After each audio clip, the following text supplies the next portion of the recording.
When we turn to the Gospel of John, chapter 14, Gospel of John, chapter 14,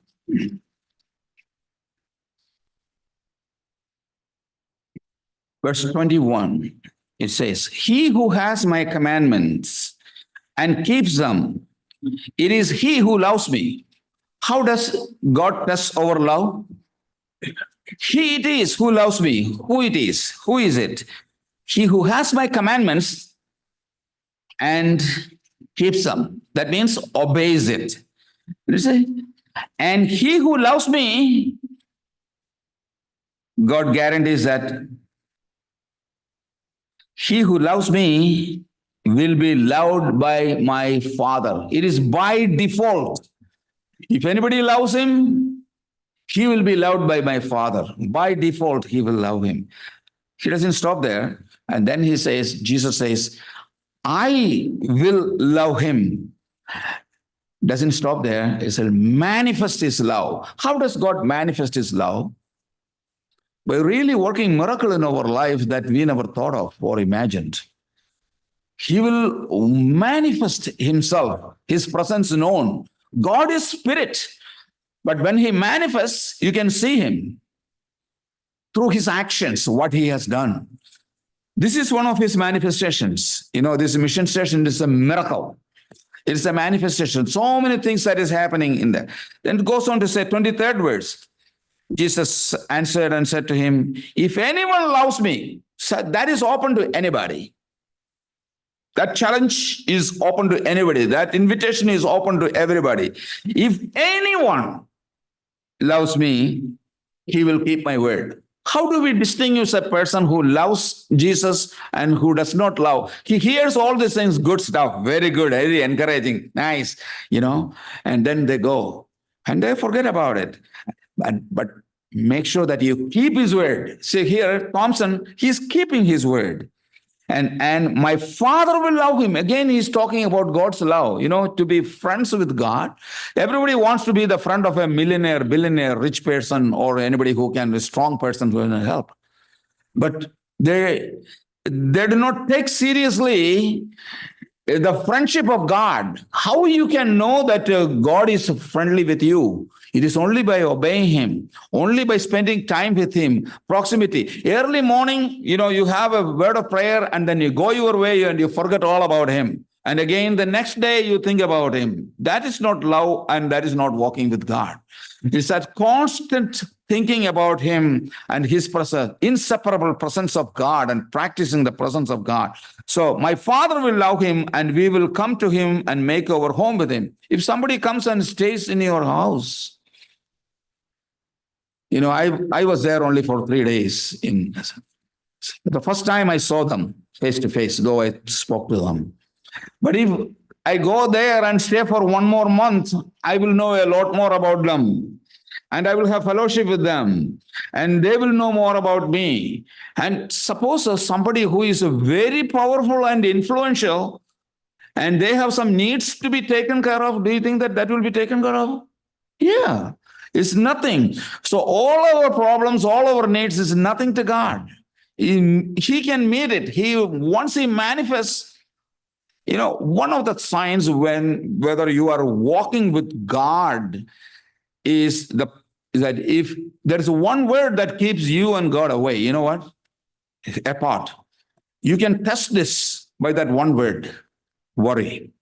If you are worried, that means God is far from you. When God is there, there is no reason to worry. That gives you confidence because in his presence is joy and rejoicing and praises in his presence. So when God is in your house, this is a guarantee he gives.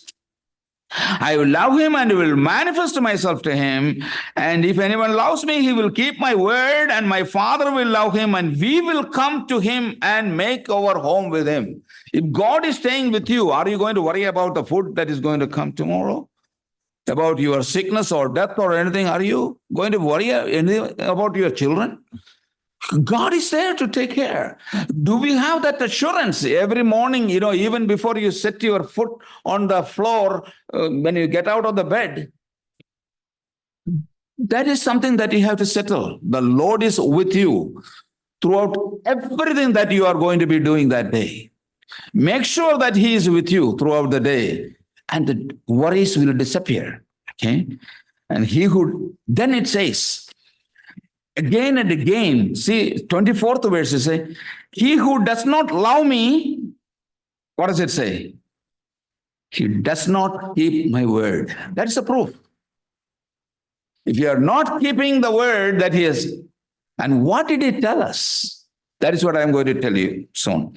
He who does not love me does not keep my words. He hears all these things and he ignores and he goes his way, and God's presence is not there. God's manifestation is not there. Then so in place, what comes?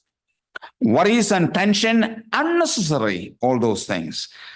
He says, if you hear, then He confirms with a guarantee. The words I'm talking to you, it's not mine.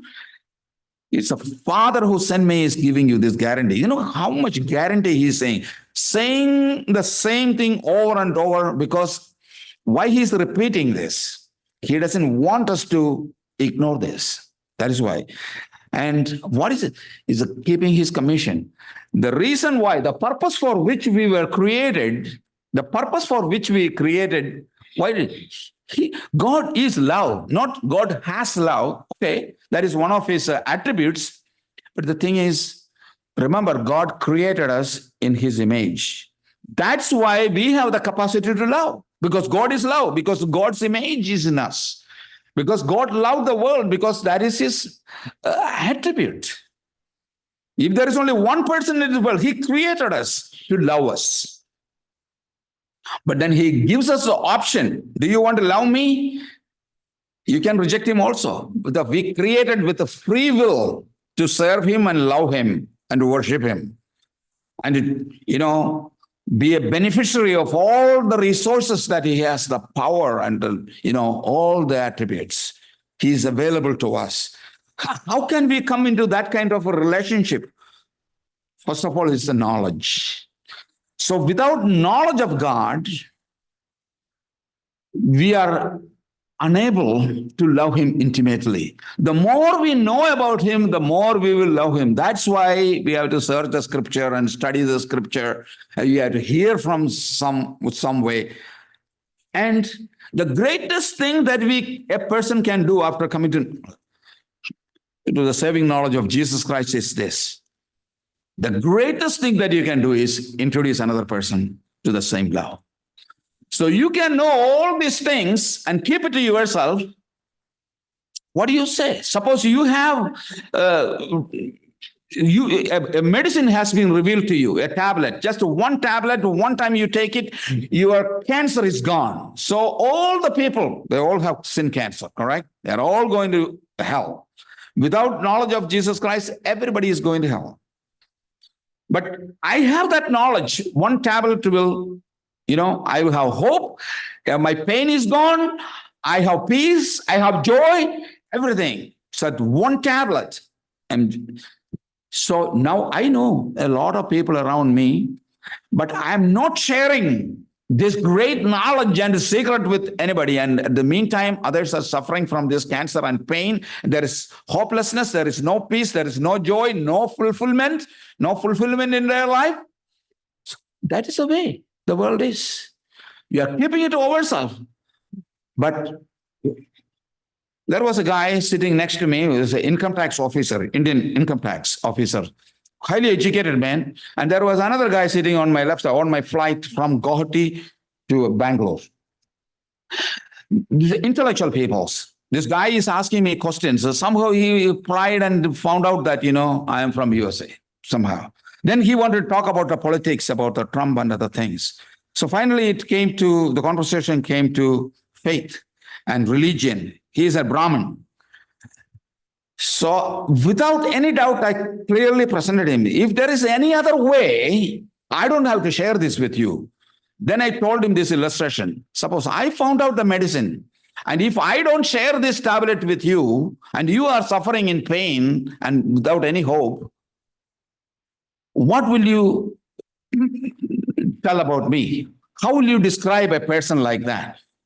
What will be your opinion of me if I keep that to myself and not sharing it with you? He said, you must be a very cruel person, inconsiderate. So he uses some of the terminology. I said, yeah, that's the reason why I'm sharing this with you. If there is another way, I don't have to tell you. If the Hinduism can take you to heaven, but Jesus Christ proved that he came from heaven. Nobody died for you. Christ died for you. And not only that, he rose again. His resurrection is proof that God's sacrifice is accepted by the Father. He came from the other side of the world. He came from heaven. There is no such thing in Hinduism. There is no such God. So without any doubt, I presented him. Initially, he used to interrupt me with several questions, but this he listened carefully. He thought about it. Then to both of the person sitting on my left was a younger person. And told him, promise me, you know where to get a Bible. At least you know where to get a New Testament. Oh, yeah, I have it. Okay. Then please read the Gospel of John, chapter 3. Not once, but 6 times. Can you guarantee me? Then he asked me, so which chapter again? I said, 3rd chapter of John. 6 times. Will you promise me? He said, yes. Both of them guaranteed. So anytime I got the opportunity, I'm telling you, on my way to, why I'm obeying this? Because we are under commission. We have been commissioned to share that. We cannot keep this to ourselves. This is how we obey. And when you obey, God's guarantee is there. His presence is with you. He will manifest his presence to you. Running through quickly. The options is given to us. The option is given to us to serve him or not to serve him. He created us with a free will. You can do your own thing, but there is no fulfillment. You can walk without God, but there is no fulfillment. You are making our life miserable. In the Old Testament, when we look, Ruth, and who was the other girl's name? Anybody knows? Naomi is there. Naomi is their mother-in-law. Mahlon and Chilion died, and the father also died. And Ruth was, a young girl, no children. Now she's widowed. There was another person, Orpha, not Oprah. Orpha.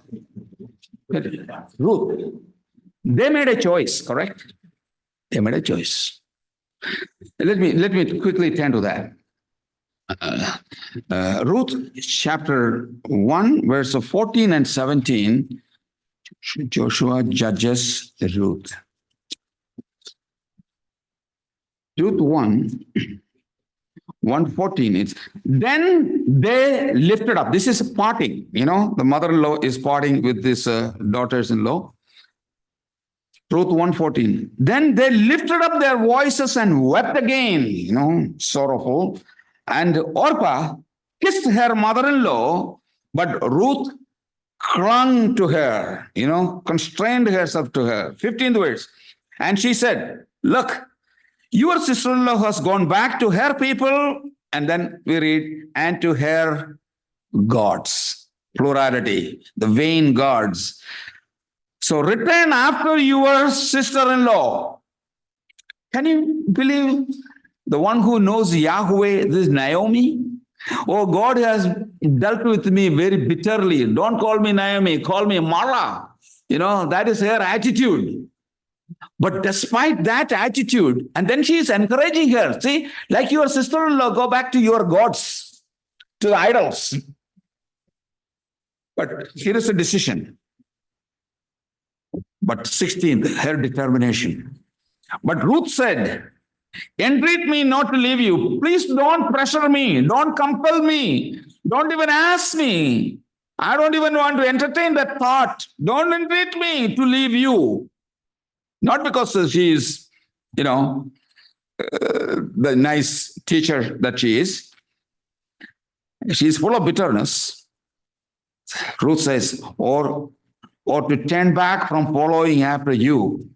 Despite your condition, situation, I want to follow you. Then she makes a statement, for wherever you go, I will go. What could be the reason? Possibly compassion. This elderly woman will not be able to take care of herself. That is one of the reasons. I could be of some assistance to her. And she knows that when she goes to Israel, she is going to be despised. The Israelis are not going to marry the Gentiles. It's a difficult situation. She will be something like a slave. And he says, wherever you lodge, I will lodge. Your people shall be my people. And then comes the greatest statement. On the basis of this one phrase, she came into the lineage of the Messiah. What is that statement? And your God, my God. Then God manifested his presence to her. How did he do that? Brought her into the lineage, Then Boaz comes, right? Then Jesse comes, then David comes, the greatest king. And David's assurance was that he was God's delegate on this earth. That is the confidence and authority David had, the one who wrote all the Psalms. Where does he get that confidence? And for a moment, he turned away, and that for more than a year, he was really, set away. God took away the joy from his heart. He did not leave him. Please return to me the joy, he was asking, because he sinned. And then Orpah, what happened to her?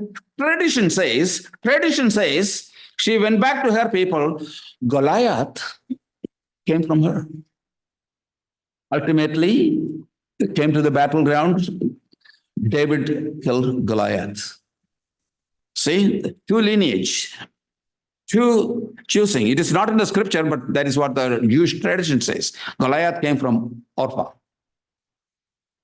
That choice is still there before us.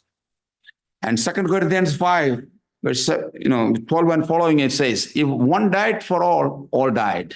And the life which I now live, I live for him who died and rose again. He is alive. Because our times on this earth are numbered. And if I live, I will live for him. And I will serve him. And I will worship him. May the Lord help us to serve him with a whole heart, just like Ruth. That determination, the choice, not only just hearing the word. Again, turning to that passage in John chapter 14, verse 21 and following. Again and again he says, if he hears my word and obey, he will love, he will make or abode with him. He will stay with you. He will not leave you and forsake you.